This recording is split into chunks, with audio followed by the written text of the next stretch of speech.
So my name's Clymene, Christoforou. We're here in my garden in Hexham. I have a partner, I have a son who's now grown up.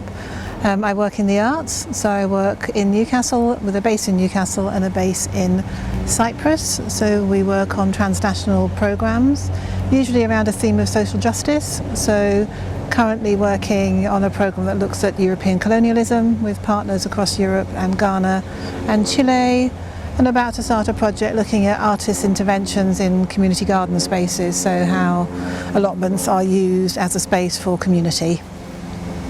So can you tell us a little bit about how you got involved in supporting people from Ukraine? So I was invited to take part in the British Council Fellowship in 2015 called Canny Creatives, slightly strange name, which took me to Kiev, which is where I met Lucy, who's staying with us, where I met a number of other colleagues.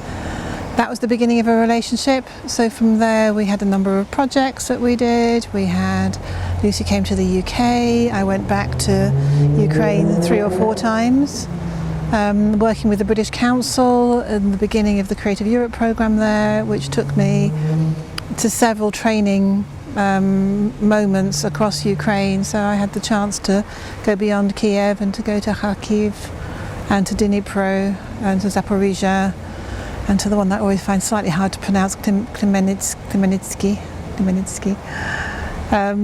So I got to know a little bit of Ukraine. I got to make some friends who stayed with us. So when the full-scale invasion happened, we already had some very strong connections with friends in Ukraine. So tell us a little bit about the 24th of February and what happened and your reaction. How did you learn about the full-scale invasion and what did you do? I can't remember how I learnt about it on the news somehow, but the next day I shot off messages to some of my friends who I was concerned about or I felt I could offer some support to, I guess.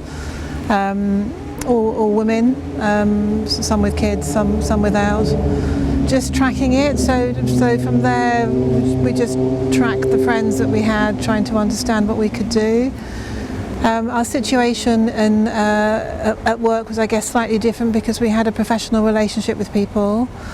So at the point that Lucy, who eventually came to us, was moved from Kiev to Ternopil, or outside of Ternopil, where she had a studio space where she hosted artist residences. But suddenly this became a place for displaced people. So she was facing an influx of, often friends, but artists that she knew with their families coming to set up a temporary home in what would have been a residency space for a very few people became a much larger base for displaced artists. We did a small fundraising programme in the UK so that we could help raise funds for that. So the whole team became very close, I guess, to the operation that was happening there and the work that was being done. And then obviously there was then the Homes for Ukraine scheme in the UK, and then how did you end up getting involved? Yeah, the Homes for Ukraine was almost incidental. It was useful, of course it was useful. So we invited Lucy to come right from the springtime. We were saying come, if you feel you need to come. For her, she wasn't ready. She had a big thing that she was dealing with there, so it took until September for her to come, by which time I had other people in my local community here in Hexham who'd worked it out. So I was really lucky. I could just ask somebody, what is it that we need to do? How do we do it? How do we get their BRP sorted, their biometric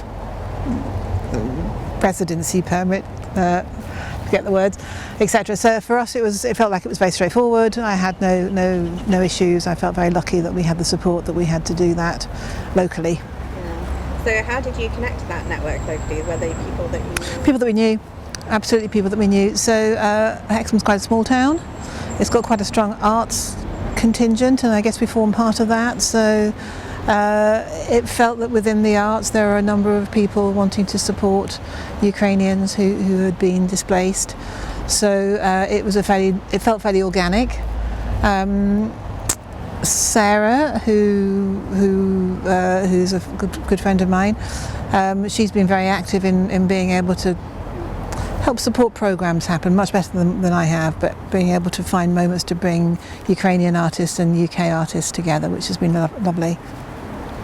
And so has it made you think differently about what, as a community and network of artists, you can do in this kind of context as well?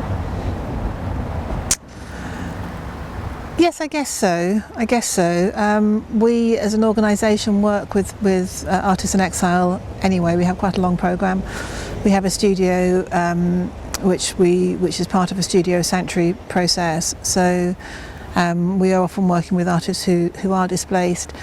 And we find that the community here or anywhere actually are usually great. You know, people like to be needed. So if there's something to do, we've had great moments of community that we've created, of course in Hexham, but also in Newcastle. Actually also in other places internationally where we've worked on projects in Turkey and in Jordan. So this notion of how do we support artists' practice when their practice has been disrupted. Not for them necessarily to be participants in a community engagement sense, but how do we professionally support their practice? How do we help them with the pathways in their new place of residence to continue the work that they would have been doing before they left? So is this the first time you've hosted someone in your home in this way, and how? Yes, it is, I guess, in this way. I mean, we often have people to stay. We work in the arts, there's always visiting people, so our house has usually got people somewhere or another, but the first time to have somebody for so long, yeah. And then you described that you had already had a connection to Ukraine. Yeah. How do you think this kind of period has changed that connection and relationship to people in Ukraine and Ukraine in general? I think what's been very interesting about it for those who have been, I don't know, I can't speak for all, but for the ones that I know who have been displaced, is there's been an internationalisation of their work.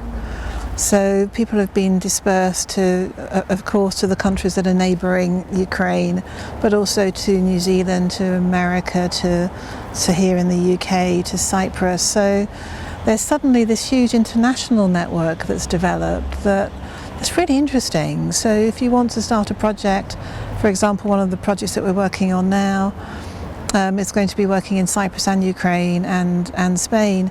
But there's a kind of network that's there already because so many people have been displaced to these different places. Developing project ideas, when you have this international community now, is something that wasn't there in quite the same sense before. That despite all of the awful horror of it all, there's a kind of confidence that's growing from knowledge of international practice and ease as people understand how we can do it, how we can work. Getting artists in and out of Ukraine still takes more time. There's no flights. People have to come via Poland or somewhere else. So things take a little bit longer, but slowly we're working our way round to be able to do that. The people I know are the people I know. I've met more people, which is lovely. More people living in my town here, more people living in other places that I go to. I think I've probably gained a greater understanding of Ukrainian culture since 2022, actually, just because it's being having to be presented in all of these places that the people are going to. So yeah. And have you been to Ukraine itself since February 20? No, absolutely not. No, I haven't. No. Unfortunately, none of the projects that fund us would enable us to do that because it's not part of the Foreign Office countries that we can currently travel to. But presumably a lot of the people you know now are kind of travelling all the time, backwards and forwards. Yep. And how from the outside has it been for you looking at people trying to navigate that transnational life, I guess?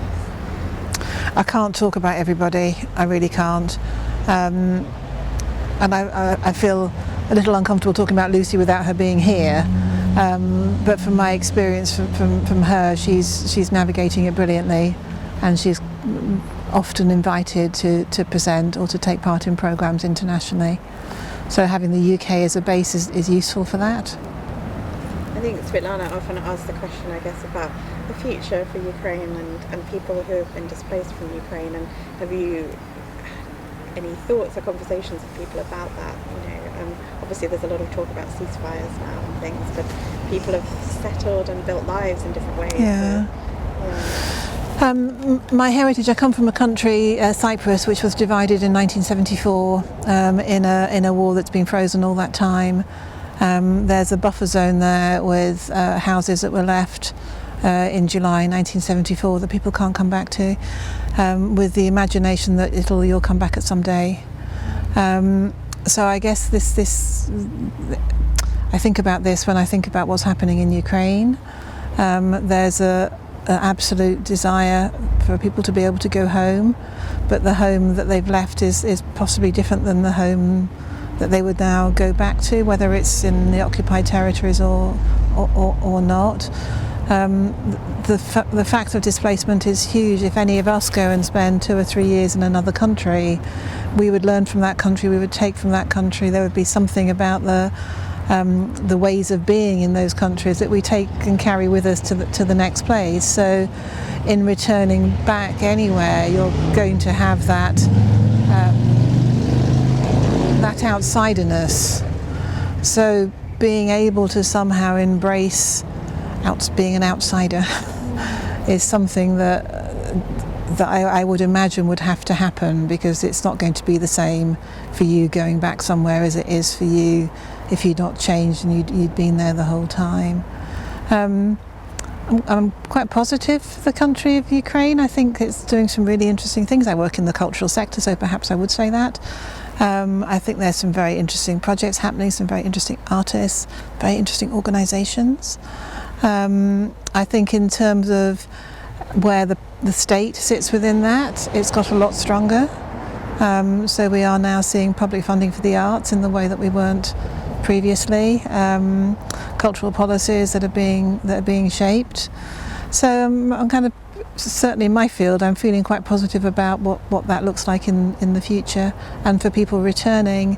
Again, I can't speak for all the people who've travelled, but from the ones I know, this return and going back and doing projects and coming back is again building something else. It's building alliances and allegiances with other countries, with other funding streams, with other ways of working. So I think that'll be a very positive thing. There are probably others who could answer that question better, who are more embedded into local activity here, the community activity here. My work isn't based here, it's based internationally and in Newcastle, so I'm probably less engaged in community activities when I'm back at home. I can't say that I know what the attitude was before 2022, to be honest. It wasn't a country that had direct links with the UK so much. I don't know that people generally had a perception of Ukraine that they could then say that it's changed since 2022. That's what I mean though, Svetlana. I don't think people had a perception of what Ukraine was in order to then have their perception changed. It's a part of Europe that was far to the east. I can't imagine many people knew the history of Ukraine and Russia, for example, or Ukraine and Belarus or Poland. I think for the majority of the people, perhaps there wasn't that deep understanding of that part of the edge of Europe, Eastern Europe. So I can't say that I would think that people's attitudes have changed. Mm-hmm. Does that make sense? Yeah, well, I mean, I guess that's true. People now know an awful lot more about the context of Ukraine. People now know an awful lot more about the threat that Russia might bring, not just to Ukraine, but to other European countries. So I think there has been a galvanising of support. I mean, again, Lucy's an artist, so actually the culture that we share working in the arts is very similar in many ways. So the way that she thinks, the way that she works, the things that are interesting to her was known to us. In the kitchen, sour cream. We used to eat yogurt, and now we eat a lot more sour cream. It's nice in soups, it's nice with fish. So yeah. I can't think what was the surprise, because I've known Lucy for a long time, so there wasn't anything really, little things in the way that she might cook, or